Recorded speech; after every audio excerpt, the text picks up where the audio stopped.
talked to Wink Martindale and Kirk Campbell on Friday. Both got to be inside the Al Glick Fieldhouse. At least for me, that was my first time.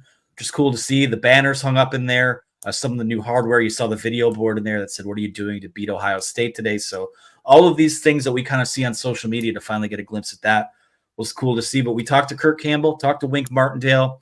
And since we were just talking defense, I mean, a defensive coach, I mean, we'll start with Martindale, who, to me, my early takeaway, I would love to talk to this guy every single week, because that is an experienced guy that knows ball and has like a dry wit about him that I think is really going to kind of, as long as he's at Michigan, endear himself to fans. Yeah, he is. And he's kind of got that personality. It's kind of funny. Like, I've pushed back a little bit on like the Don Brown comparisons between Wink and Don Brown ever since he got hired. But like in terms of aura and like personality, and their different personalities, it is kind of similar. Like, he's got his own style. He's wearing the cutoff sweatshirt with the white shirt underneath. You know, he's got his style of hat on and everything else. So he's a character, and he's very confident in their defense, the defensive system that they're going to run. He said he likes the talent that's on the roster. He said if you didn't like the talent, you can always go get more through the transfer portal. So it sounds like he's starting to understand that. And, you know, one of the bigger things I was excited to hear from him about was the way he's relating to the players, the way he's going to recruit. And he said, you know, you're recruiting on a daily basis. And he said that when when they got Kayvon Thibodeau in to the New York Giants a couple years ago, he was 20 years old. And it's not all that different than relating to high schoolers and college players. So he's embracing that. He said, last week that this was a dream job for him. And it is funny, when he had the opportunity to come, he said that he told his wife, "I think I want to do this." And she said, "Are you sure?" He said, "Yeah, I think I want to do this." And here they are back in college 20 years later. But I thought it was, it was fun to listen to him talk defense. And, he's one of those guys where when he's talking, everyone's kind of leaning in a little bit, hanging on every word. We have to, because he is, for as gruff as he looks, he is kind of soft-spoken. So you do have to lean in a little bit to hear what he's saying. Something I took away from him, and I know maybe the narratives from some, I don't know if this is a narrative or not, but I could see where NFL people might have said, "Oh, well, he was on the outs with Brian Daboll, and it was the only job he could have taken." I don't know if that's necessarily true or not, but I get the sense that similar to, again, he's a Harbaugh guy. He coached for Jack Harbaugh at Western Kentucky, obviously coached for John Harbaugh with the Baltimore Ravens.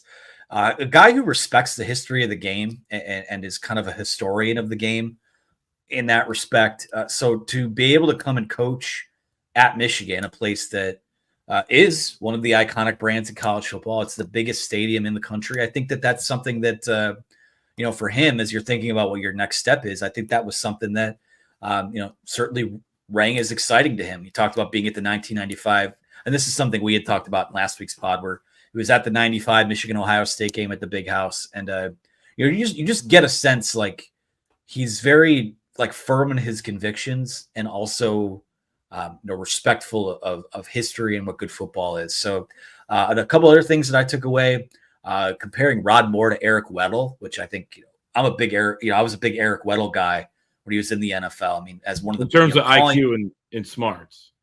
Yeah, IQ and smarts. But that's high praise for a guy that has coached on defenses with elite talent. And Rod Moore, certainly, we think the world of him. Wasn't really himself until late last year, then had some of his best games of the season down the stretch. Now is going to be looked on to be one of those. I wouldn't be surprised if he's a captain and obviously a leader on that Michigan defense. So nothing but good things to say about him. It still cracks me up that he calls Ernest Hausman Ernie. He's Ernie now. Yeah. A lot of good things to say about Will Johnson as well. So Wink, I think in the here and now, super confident guy, says, I know that we're going to play good defense. So really what we heard from him Friday was more of a continuation of what he, talked about with John Jansen the other day, but nice to be able to get to know him. Kirk Campbell on the offensive side of the ball, obviously the biggest item on the agenda for him is the starting quarterback battle, which has 5 contenders. It's going to be Jack Tuttle, Alex Orji, Jaden Denegal, Davis Warren, and Jaden Davis. Kirk Campbell says for now they're going to start the way that you'd start if you were settling something within a family. You go oldest to youngest, and then you evaluate from there. So sounds like those older guys will get that first crack early on in camp. But 5 contenders that are going to be judged by, similarly to the way that they were judged when Cade McNamara and J.J. McCarthy had their battle in 2022. Being a field general, leading scoring drives, extending plays with your legs, being able to make all the throws in the playbook. So, to me, I think it might have been coach speak at the same time. He talks about how, he's confident that, they could have a guy on the roster that is capable of leading this team in 2024, but a lot of time to evaluate now before the spring portal opens on April 15th.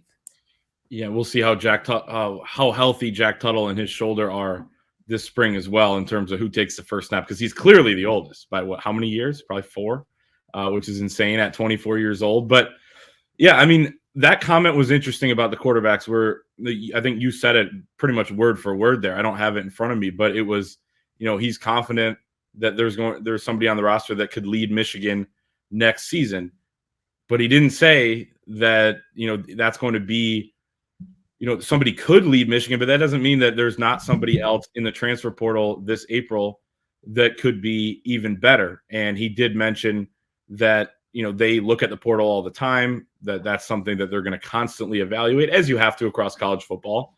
And I wouldn't expect him to say anything differently. I did think there was probably some coach speak there for good reason.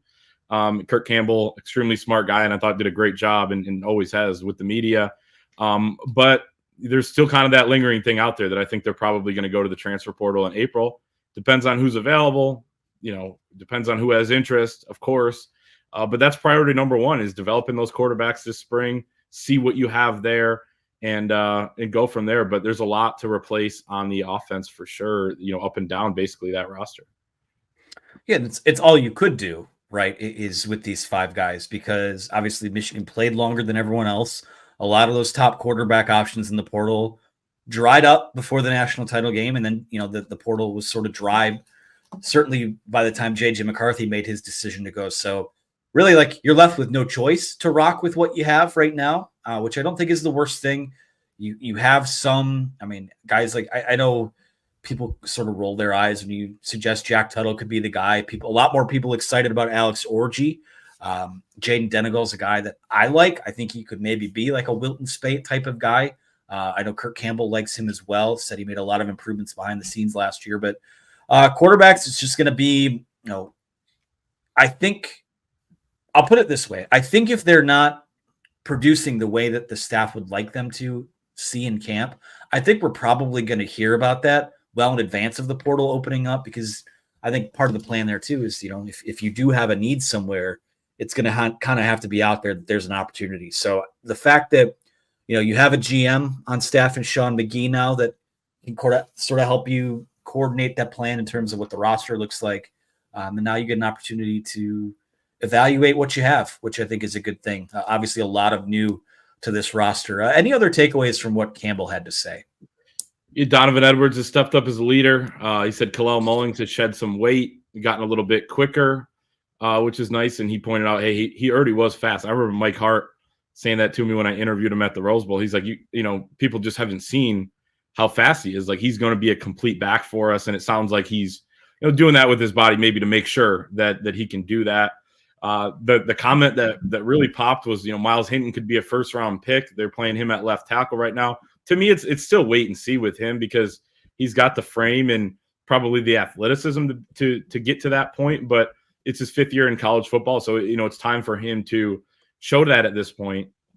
I know I've been on the Greg Crippen bandwagon for a couple weeks now, talking about that. But to me, it just feels like that interior of the offensive line is really solid. I don't know who's going to be at right guard, who's going to be at left guard between Josh Preby, which is apparently how you say it, according to Carson Barnhart, who played against him in high school, or Giovanni El-Hadi. But you have Crippen at center. They said Preby cross-training a little bit. He's snapping, so maybe more likely to play center than he is tackle, like Barnhart alluded to, potentially moving him outside. And then the right tackle is the most wide open spot on the offensive line. He said they don't have starters penciled in, but just a lot of praise for Miles Hinton. And I don't know what he's done the last couple months, but now this is his chance to really show it. Like, that room is cleared out quite a bit. A bunch of guys that went to the pros, or at least going to be drafted or picked up this spring. So it's a good opportunity for him. Didn't get to the tight ends or wide receivers with Kirk Campbell, but those are the a couple of the more interesting position groups to me, just with all they have to replace at receiver, and then kind of how you're going to piece together the rest of the tight end room, because they went with multiple tight ends on 58% of their snaps last year. You lose AJ Barner, so other guys are going to have to step up along with Colston Loveland, but he didn't cover that type of ground. That was on the questioning. Of course, I will blame us in the media for it.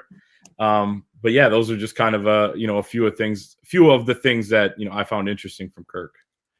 We love our QB battle clicks. That's why. The other thing too, I guess sort of pertaining to quarterbacks, but I think the way that they want to handle personnel in general is the idea that they will tailor the offense to the strength of who's on the roster, and even tinker with it based on who's at quarterback. They're not, you're not looking for one guy to necessarily fit everything you want in your system. You're looking for the best guy and the best way to accentuate the things that he does well, or what the team does well. So that's going to be the case at quarterback, will be the case at running back, tight end, wide receiver, offensive line.